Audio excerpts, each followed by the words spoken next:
Vous êtes-vous déjà demandé comment on faisait pour chauffer les immenses pavillons de notre campus?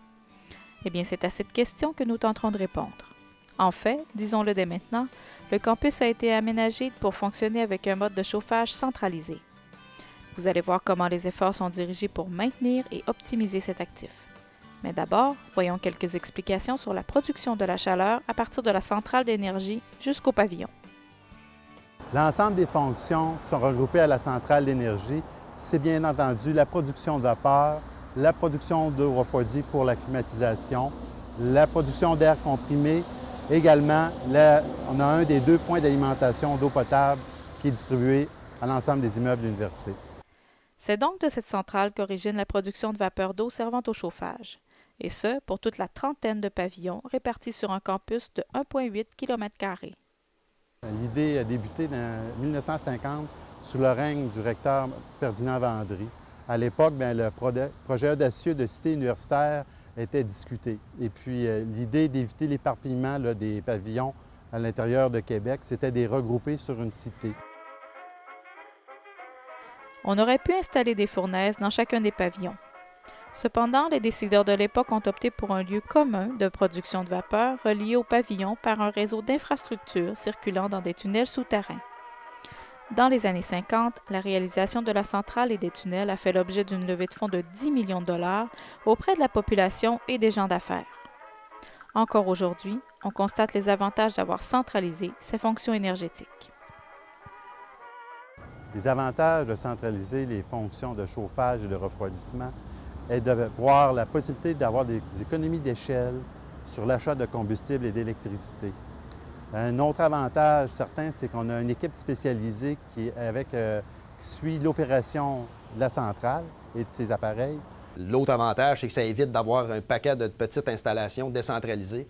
En fait, ce qu'on fait, c'est qu'on a une grosse installation, on s'assure de son fonctionnement, de sa fiabilité, puis ça évite d'avoir un paquet d'opérateurs ou plusieurs personnes pour assurer l'entretien aussi. On a 3 chiffres pour assurer ce suivi et c'est 7 jours sur 7, 365 jours par année. L'opérateur en devoir a 4 immenses fournaises à s'occuper, qu'on appelle aussi des chaudières. En fait, on a 4 chaudières ici à la chaufferie. C'est un plan de production unique qui vient produire la vapeur pour le chauffage et pour l'énergie thermique au bâtiment. Donc, c'est un seul centre de production qui distribue la vapeur à l'ensemble des bâtiments sur le campus. On a 4 chaudières, 3 chaudières à combustible qui sont biénergie, en fait, gaz naturel, huile numéro 6. La 4e chaudière, c'est une chaudière électrique. Il y a toujours une chaudière à combustible qui fonctionne de différentes capacités en fonction de la demande et en fonction des saisons. La chaudière électrique fonctionne à l'année. En fait, le fonctionnement des chaudières, c'est des chaudières à tube d'eau. On chauffe cette eau-là à haute température, à haute pression. Ça produit de la vapeur. La vapeur est acheminée dans les conduites à partir de la centrale, dans les tunnels de service. Il y a différentes conduites qui viennent alimenter les bâtiments. Bon, la vapeur est produite ici, donc elle est transportée avec la pression vers les bâtiments. Il n'y a pas de pompe, là, mais ça se fait vraiment de façon dynamique par le procédé. Une fois que la vapeur est entrée au bâtiment, on baisse la pression, on échange l'énergie de la vapeur avec les échangeurs pour chauffer de l'eau chaude, du glycol, l'eau chaude domestique, de la stérilisation, etc. L'eau est condensée une fois qu'elle a donné son énergie. Vous remarquerez que la centrale thermique est située à une des extrémités du campus. Cet endroit stratégique est légèrement plus bas que le campus, ce qui permet à l'eau condensée sortant des pavillons de revenir par gravité à la centrale. Par ailleurs, la consommation de vapeur est suivie étroitement par les opérateurs. On a des débitmètres d'installer sur chaque chaudière pour connaître la production de vapeur de chacune des chaudières. Il y a des débitmètres qui sont installés sur les conduites maîtresses qui partent de la centrale. Donc, on est capable de faire un bilan interne, si on veut, de production par rapport à la consommation du réseau. Puis, en plus de tout ça, on a des débitmètres à chaque entrée de bâtiment. À chaque pavillon, il y a un débitmètre de vapeur qui vient mesurer la consommation de chacun des bâtiments. Les 3 sources d'énergie utilisées permettent une grande flexibilité dans l'usage des chaudières. En général, on utilise l'électricité dans 10 % du temps et le gaz naturel dans 90 % du temps. On se tourne vers l'huile à chauffage par temps très froid en hiver lors des interruptions de gaz naturel. Le contrat d'électricité a ses particularités dont l'université a su tirer profit. En effet, une puissance fixe d'électricité est achetée. Elle sert d'abord à alimenter les besoins des usagers, éclairage, ordinateur, ventilation, ascenseur, etc. Et, en période hors pointe, ce qui n'est pas consommé sert pour le chauffage. L'usage de l'électricité en période hors pointe est économique et a aussi des effets positifs sur les émissions atmosphériques.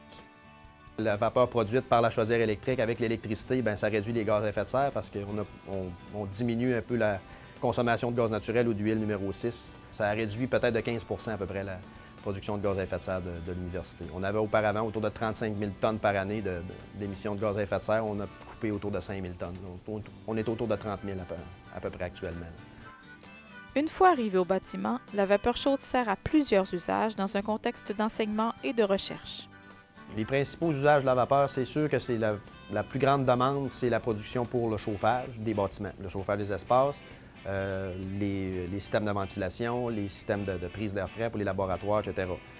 C'est vraiment la plus grosse demande. Donc, on a notre période de pointe en période d'hiver. On est à Québec, donc on a une période de chauffage qui est quand même assez longue. Là. À partir, nous autres, du mois d'octobre, novembre, on est pas mal en période d'hiver, aller jusqu'au mois de mars, avril.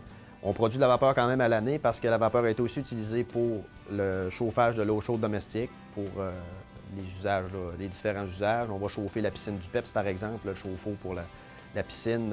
Il y a une bonne partie de la vapeur aussi qui est utilisée en période d'hiver pour l'humidification dans les systèmes de ventilation. Donc, cette vapeur-là est envoyée directement dans l'air, ça humidifie pour la ventilation.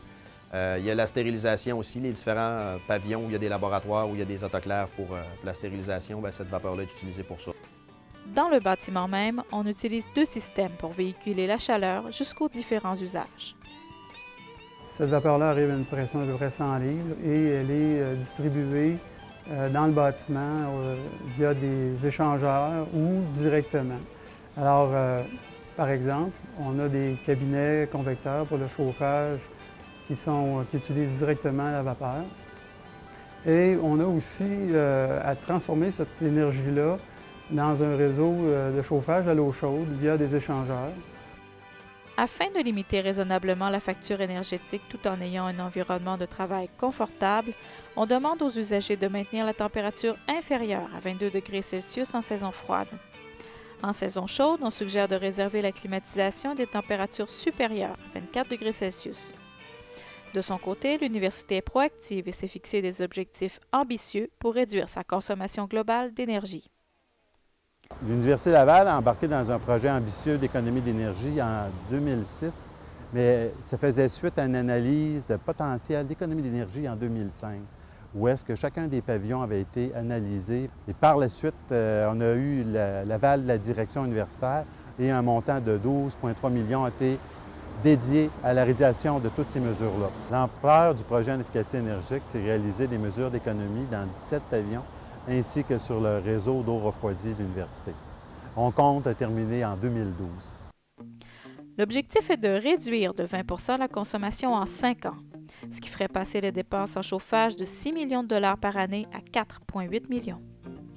En 2006, le projet a débuté par différents projets, dont l'installation d'une chaudière électrique de 6 MW à la chaufferie, qui opérait en bas d'Orpointe, donc bénéficiait d'un prix du kilowattheure très avantageux.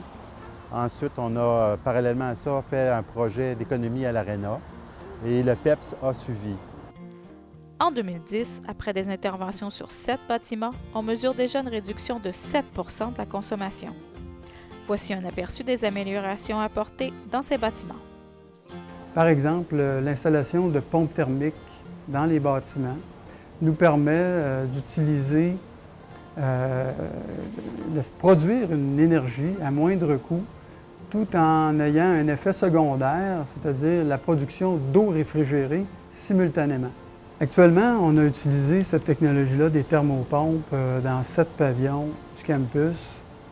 On pense entre autres à l'Arena, le PEPS, qui sont des gros producteurs effectivement de chaleur par leur procédé ou autre.